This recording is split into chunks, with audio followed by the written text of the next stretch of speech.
Welcome, acolytes. Today I am reacting to Mojin. Yes, I am actually a long-time viewer of his, but I barely react to his stuff. Maybe I should. Maybe I shouldn't do it more often. But this just fell in my eyes. And by the way, if you think, hey, this was 6 days, I'll go, why isn't Lich reacting to it earlier? Simple as that. It's just, if I'm watching stuff like this, it's bench watching. So, and this is interesting, and I think it's also interesting for you. Maybe a bit of old news, but that's irrelevant. Let's just have fun with it, acolytes. So Genshin Impact actually gets sued by America. Fair enough. On January 17th, 2025, the Federal Trade Commission posted a press release on its website saying that due to their referral, the Department of Justice of the United States had gone after Genshin Impact's developer. The lawsuit title is crazy in itself. The United States versus Cognosphere, the parent company of Genshin Impact. I never thought I'd see that sentence in my life. They allege that Genshin Impact has deceived children, teens, and other players into spending hundreds of dollars on prizes they stood little chance of winning, as well as having a blatant disrespect towards children's privacy rights, and that's barely scraping the surface, guys. Look, this came out of nowhere. It caught everyone by surprise. But it turns out that the FTC has been working on this investigation for years now, as early as 2022. What was even more shocking to many is that instead of countersuing, Genshin Impact's developer didn't. They ended up settling, paying over $20 million and having to change multiple aspects of their monetization in-game. Additionally, every single news outlet at this point has talked about this, okay? This game is such a phenomenon that yes, whenever something like this happens, it does impact the game industry as a whole. It's a boring outcome, but yes, I think that this is a good thing? Yes. Even if you love gachas, do what you want. If you want to pay them thousands upon thousands of dollars or euros, do as you wish. But for F's sake, acolytes, do not pretend that those games aren't predatory, because they are. And especially for young people that can get extremely quickly addicted to gambling because of stuff like this. I think that this was a good move. Not that it was per se good, but it definitively profits us as humanity with high probability. It profits us as humanity because we get less freaking gambling junkies. The lawsuit itself that was filed by the FTC contains a lot of interesting little surprises, like how some characters are mentioned by name or how SS Sniperwolf makes a fucking appearance. The community reaction, though, resulted in an implosion of people completely fighting each other on different opinions. The impact that this lawsuit has had has already been huge, but it stands to be even bigger in the future, so we have to talk about it. Let's do this. If you weren't born yesterday and have played video games for like the last 10 years at least, you know the term microtransactions and loot boxes. You couldn't have avoided them, even if you wanted to. The term loot box has gotten so big that you can find it on the website of the UK Parliament or on an Australian government website. There's a lot of controversy surrounding these game mechanics because for many, they are very similar to what you'd find in a casino, except this is marketed to all ages. Concern kept growing as parents started to notice that the games their children were playing had a lot of gambling mechanics incorporated into them. This all somewhat culminated into the very infamous moment in which the UK brought forth some gaming executives and questioned them about their loot box mechanics, with this EA executive saying that they're not loot boxes, they're just surprise mechanics. Well, first, we don't call them loot boxes. I think that was whatever term you wish to apply to them. Do you consider them ethical? Oh my! This is such a fucked up argument. As surprise mechanics.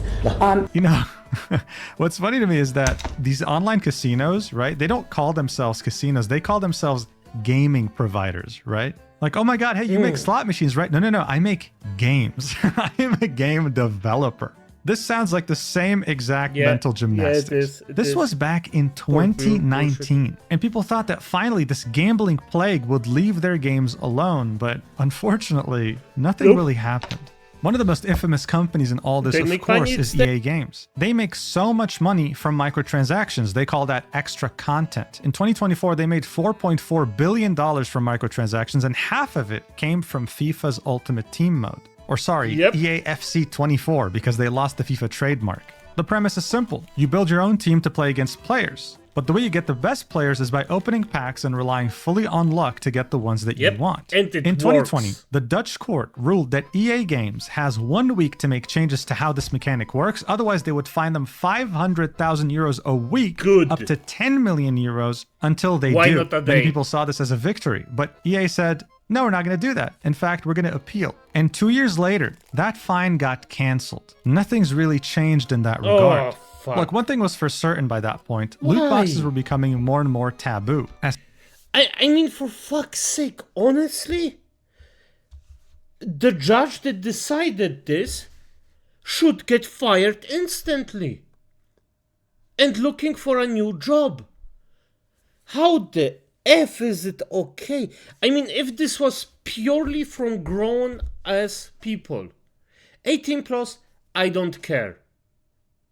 Do your gambling stuff. Do it in a way where it doesn't maybe totally destroy your life. But do it. I still don't like it, but it's fine.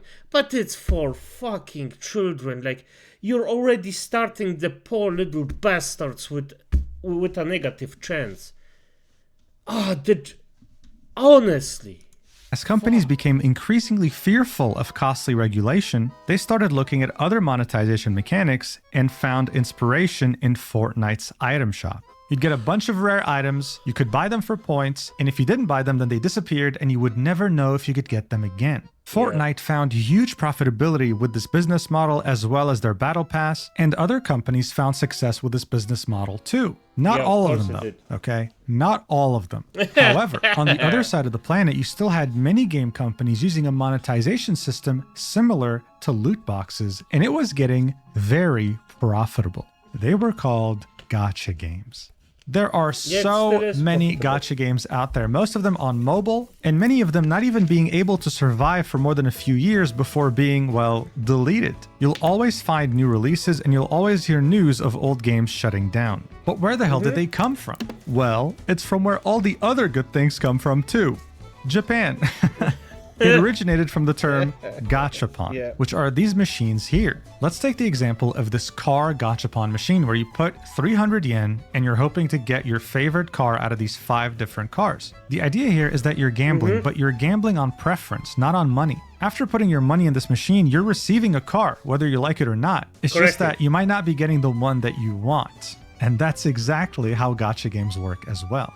Wikipedia takes this even further and says that games such as Magic the Gathering are actually a type of gacha. This would make Pokemon, Yu-Gi-Oh!, all those games gacha as well, even though no one really refers to them that way. Now when you hear gacha, you're thinking of a game, free to play, most likely on mobile, that's either from China, Korea, or Japan. Yep. And this is where Genshin Impact came in on September 28th, 2020. Gacha before Genshin was very niche. It was also mostly on mobile. Genshin changed that by not only making it available on PC, Yep. but on PS4 as well. More importantly, it was appealing to the mainstream audience and not to a niche audience. So if you liked open world games, it was enough for Yeah. you to try Genshin. But the thing is, I don't think people... And by the way, I'm not saying the Genshin Impact is a bad game. Quite on the contrary. I played it for a while.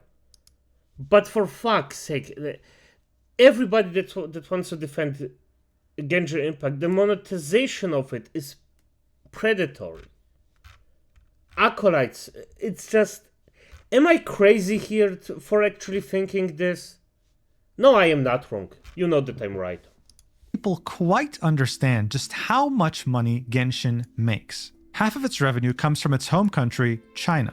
But it's estimated that by 2025, it'll be on track to hit $10 billion in total Yeah, I since believe that. release. Some of I you believe watching that. might be Easy, thinking, easy. oh, wait a second, that's not really a lot of money. Well, I don't really blame you. The government throws $1 billion, $2 billion, $3 billion like it's $5 in your pocket from time to time, right? So here's a fun little comparison. Ever since Grand Theft Auto 5 released, if you include all their copies sold and all the revenue generated from GTA Online, they've made $8.5 billion. Do you understand now? Like, are we on the same page? Genshin Impact in 5 years has made more than Grand Theft Auto 5 in over a decade. That's how profitable gacha can be for the top companies. For the first 6 months of 2024, Genshin Impact stayed their top earner, with Honkai Star Rail, another game of theirs, being very close second. So it shows that even though gacha games have low life expectancy, Genshin was still holding on quite well. The Federal Trade Commission, of course, will keep track of these things. They're constantly looking at the top earners in app stores, whether it be Apple's or Google's. And their goal as an organization is to stand up for the American consumer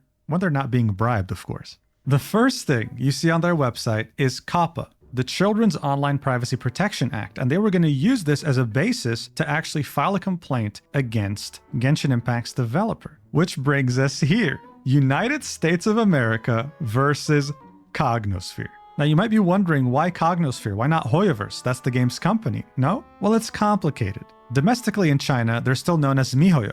Globally, for partnerships, they're Hoyoverse. But the parent company that oversees finances and transactions is Cognosphere, based in Singapore, just like Hoyoverse. But for sake of clarity, I'll just say Hoyoverse from now on. This case is split into two major parts. The first part focusing on the Children's Privacy Protection Act, and the second part focusing on the monetization mechanics used by Genshin Impact. But the thing they start off with, and I find this really funny, they try to explain why Genshin is directed to children under 13, right? They make it a point. Look at this. They argue that Paimon, right, your companion throughout the whole game, and the mascot of the game in the App Store is directed towards children. Some people will definitely agree with this, some others won't. But I can tell you right now, a lot of adults find Paimon annoying, so maybe they're onto something here. I don't know. Like, I'm not so sure here, but I just find it so funny. But this for me is where it gets hilarious, okay? They show you an ad where it says Cute Force, where you see 3 characters you can play in the game: Diona, Chi-Chi, and Klee. This to them is similar to children's art, and that these promotional materials are appealing to children because they emphasize the childlike qualities of these heroes. Look, bro, I don't know who's got to tell them, but in the gacha sphere, this ad would appeal more to certain adults than children. Okay? But that's all I'll say on the matter, okay? Let's keep going.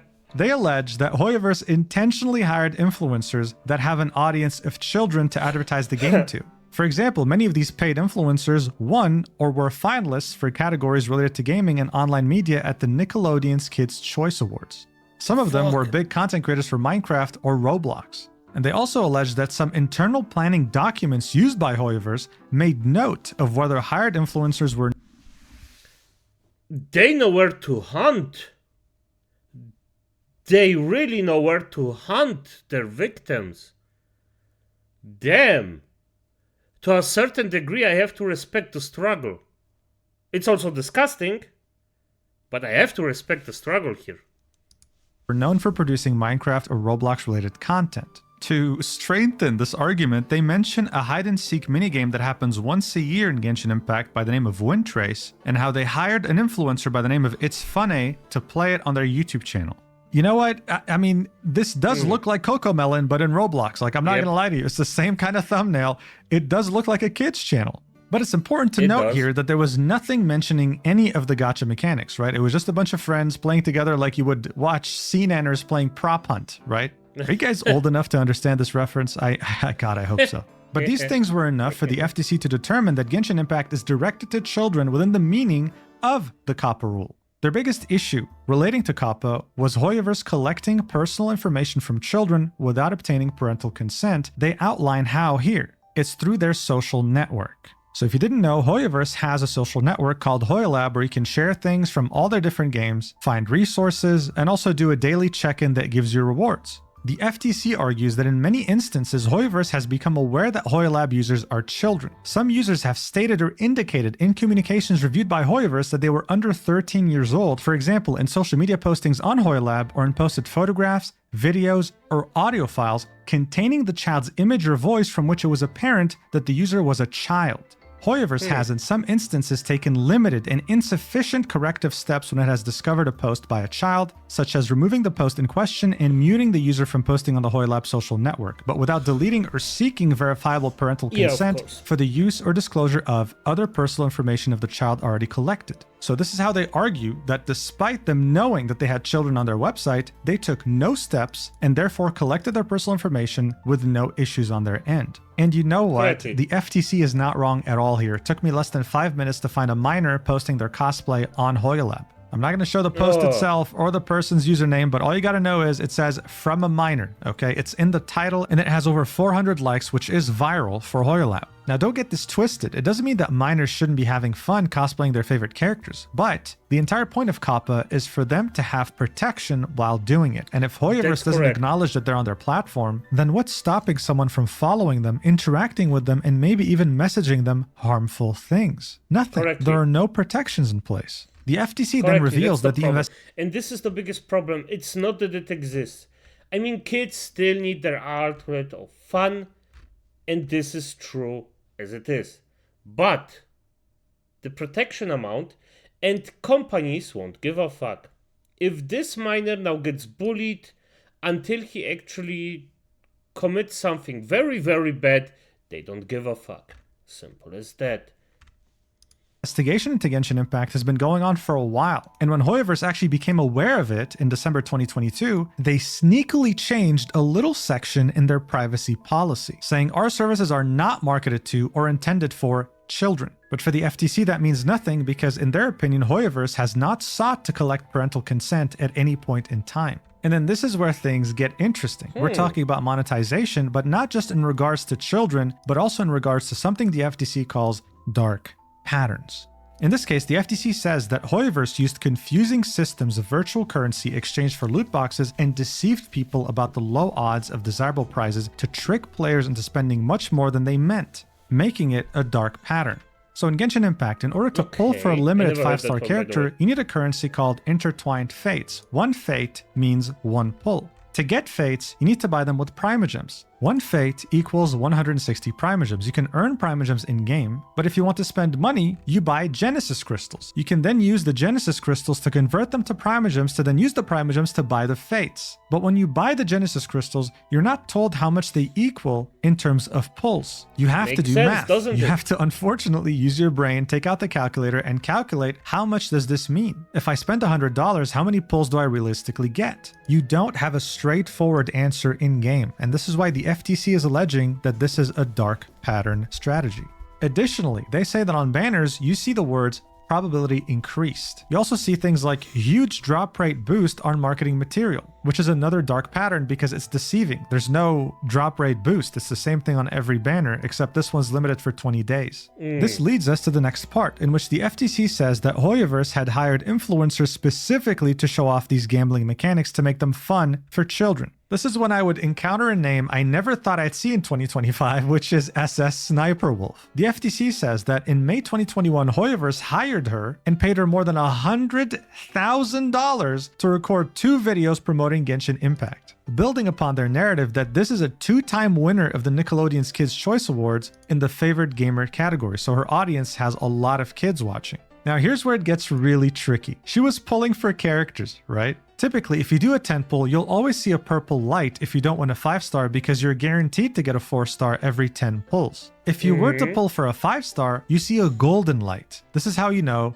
that, oh my god, I just got a 5-star. In Sniper Wolf's video, it's purple, okay? This means that it's a 4-star. It's impossible that a 5-star is in there, and yet, guys, I'm telling you, you will not believe what happens when she gets to the final pull, okay? First off, remember, we pulled 10 wishes, okay? You cannot pull more than 10. You cannot pull less except for 1 at a time, right? And yet, all of a sudden, you see 11, and then 12. And oh, look, this is a 5-star and a purple pull. Wow. Wow, who would have ever thought, dude? Wow, your RNG is really good, dude. It's so good that it defied game mechanics and is as crazy as someone getting a rare in a CSGO case and it turning out to be a skin worth 2 cents. You know, this is how crazy this is, just so you understand. The FTC alleges here that Hoyaverse are complicit because they got to review this video before it was published since they were paying her to do it, and they still approved this. You cannot wish for more than 10 times at the same time, and yet here you saw 12, okay, that was already misleading, and you see a 5-star character appear when the highest one was supposed to be 4 stars. Another dark pattern. Look, part of the reason why many Genshin fans were shocked to find this lawsuit was because when it comes to their gacha mechanics, Genshin are very honest with their odds. You have this massive array of paragraphs that tell you exactly Nobody what to reads expect that. when you pull and the probability. I saw many people arguing this, saying, dude, who doesn't read this? Like, you have to be an idiot to not read the odds. And yet, the Nah, nobody reads this. Nobody reads this wall of text. If they just had a few little things on the right side where it just says, yeah, you have this chance for this chance for this chance. Because this shit, nobody reads this. Absolutely nobody. FTC is alleging that these odds are misleading. Look, when you get a 5-star character, you have a coin flip that plays in the background. If you win the coin flip, you get the character that you want, the limited character. If you lose it, you get a character that no one wants, someone from the standard pool. When Genshin Impact says that the base probability of winning a 5-star character is 0.6%, they're being misleading. So what the FTC says is that it should be 0.3%, a 3 in 1,000 chance to get the character that's actually on the limited banner, which is what people are actually pulling for, right? Realistically, no one's pulling for their 6th Diluc or Chi-Chi, right? All these things added up make up this case. The FTC believes that through Genshin Impact, Toyoverse has failed to protect children's data, has failed to get parental consent, has used dark patterns in its monetization mechanics, and that they have made a conscious effort targeting children in their marketing campaigns. Yeah. Very did. shortly after, the All of community this on is Twitter true. caught wind of this, and well, a lot of them had different things to say. PC Gamer published this article saying the FTC says Genshin Impact deceived children, teens, and other players into spending hundreds of dollars on prizes they stood little chance of winning. This then led into the biggest tweet of this entire shitstorm, which was made by Doro44, a well-renowned Genshin content creator. Here's what he said. Not to defend the multi-billion-dollar company, but aren't the gacha mechanics explained in game? If you're allowing your kids to spend your money in a gacha game, then that's just bad parenting. I'm not sorry. But I will say, implementing more protective measures so that kids don't go spending money they shouldn't isn't a bad thing. So obviously, as you can tell from the amount of comments, Doro received quite a bit of controversy. You know, people were very divided on this. And while many also tended to agree with him, there was a lot of chaos. What I will say, though, is that PC Gamer knew exactly what they were doing here, okay? This title doesn't really sum up the entire case very well. There would have been way less chaos if they just said, FTC sues Genshin Impact over Child Safety Protection Act. Like, that's completely different than what they're saying here. The damage was done, though. This tweet was the ground zero for what erupted on Twitter. This meme right here was being passed around a lot, right? Like, if someone felt that you were siding with Hoyoverse over the FTC, leave alone the multi-million-dollar company. Another content creator siding with Doro was Mr. Pokey, saying to people that are shitting on Doro, it's not a matter of whether the parents are aware that these are gacha games, but how the hell are your kids getting access to your credit cards? If my mom found out I swiped her credit card when I'm 12, I'd be beaten beyond recognition. Implying that in this case, the consumer needs to face responsibility, not just the company. With Doro thanking him for sharing his same opinion. On the other hand, you had Braxophone, a well-known guide maker in the Genshin community, saying this to Doro's tweet. It's parents' job to parent kids, but there's no justifiable reason for gacha to exist in the first place other than to disguise gambling as a fun game. We should not normalize gambling up to $300 every 3 weeks for game content, and especially not to children. Gacha is predatory. He then goes on to say that the only reason he plays gacha games is because they're the only live service games that are anime-based that are constantly updated. Bear in mind, this is someone who makes their entire living around gacha, and yet even he couldn't defend this monetization mechanic. Another opinion was not just from a... And by the way, as I see it, I think that yes, those entire, all of those games, all of those gacha games that are in this extreme case, or a case like this, that are targeted specifically to children, yes, there is a double-edged sword here. On the one hand, I mean, I don't know how you can defend against companies that invest millions of dollars to psychologically fuck you. Because they will catch a lot of people, as they do. But on the other hand, yes, the parents also have fault in this. Because as the one guy said, if my mother would actually catch me, that I'm doing stuff like that, I would be beaten red and blue. I would stop doing it. After I got a grown-ass man, she said you can do what the fuck you want. And I do. But when I was a kid, no. So yes, parents definitively have a say in this, and to a certain degree, they are also fault on it. The not as much as the company, in my opinion, but yeah. Content creator, but someone who has a child. Gotcha Smack is a content creator that makes content on Hoyoverse games in general, and here's what he had to say. Here's my take. The average 35 plus parent in the world has no earthly clue what a gacha game even is. The games also hide their gacha in their descriptions. They don't even disclose a single loot box in any of their advertising, nor do they mention the price points. The typical mom or dad is going to examine that it's a 12 plus year old rating game, examine the description as well as the cartoon visuals and go, this seems fine. This is deceptive and intentional by the companies because they know parents have no earthly clue about mobile gaming because most parents don't play games period or understand the industry the way we do. The kid gets addicted and runs into the price points, and how that unfolds is absolutely due to a lack of supervision. Regardless, these companies need to disclose in their marketing and promotions that they are in fact gacha games that contain gambling elements, which falls on a lack of regulation from the government. Parents would see it in the description and say, no shot my kid is playing this, long overdue regulation needed. Now, someone did comment that the price points are actually there for the game. On the App Store, you can see how much all the bundles cost. But if we're going to be objective here, every single mobile game at this point has the same exact price points for packs, with the highest one always being $100. So it's not really enough for a parent to understand that there's gambling here. This had become a very heated topic for a while in between content creators and gacha game players. In the end, though, Hoyoverse themselves came out with a statement regarding the FTC's lawsuit. They said, Cognosphere, the distributor of Genshin Impact, has reached a settlement agreement with the United States Federal Trade Commission to strengthen and increase transparency around our parental consent and virtual currency practices. A statement from Cognosphere is below. Animation-style games and shows are well received by global audiences and players across various ages. Genshin Impact is a popular free-to-play anime-style game designed for older teens and adults. While we believe many of the FTC's allegations are inaccurate, we agreed to the settlement because we value the trust of our community and share a commitment to transparency for our players. Under the agreement, we will introduce a new age gate and parental consent protections for children and young teens and increase our in-game disclosures around virtual currency and rewards for players in the US in the coming months. So in other words, the FTC's lawsuit's bullshit, but hey, listen, we can't be bothered to countersue. Take your $20 million, we'll make that back in a day. And yeah, I guess we'll change some things around in the game. Okay, this is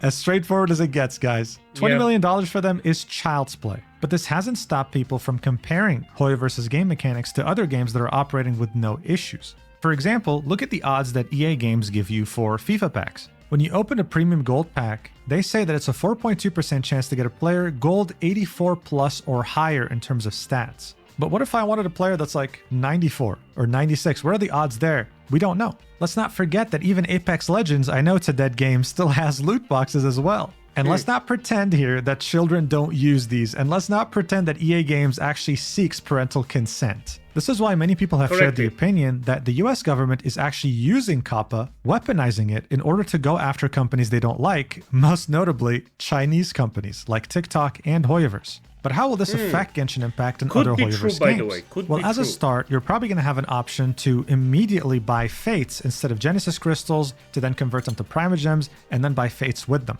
There's probably going to be an option that's like, yo, buy 20 pulls for this much, buy 30 pulls for this much, among other little changes. So in some ways, yes, this only serves to benefit the consumer. The consumer is not losing anything here. But the question is this: now that we know that the FTC has been working on this complaint for years, who else are they targeting? There are other gacha games out there that compete with Genshin Impact directly, like Wuthering Waves. It's also a Chinese game, but a $20 million fine will severely impact their cash flow. It won't just be a walk in the park like Hoyoverse. So will this stop here, or will it get worse? That's the question on everyone's minds. Look, one thing is for certain in the end, gacha loves American money. But let's see how far they'll comply with this. And let's see if the FTC will seek to go after other, more predatory video game companies in the future. For now though, that's pretty much it. If you watched till the... Mujin. Love this guy. Love this guy to death, Acolytes. Very entertaining and very informative. But yeah, I mean, the entire thing, the last point was quite interesting. They are making that they will go specifically against companies they actually want to F over. This could even be true. I wouldn't get it out of the way, because at the end of the day, yes, this could be precisely on point, Acolytes. I mean, every government is acting like a beholder. Let's not fuck around here. But if they do something good, we should still say, hey, you're doing good. So there's that.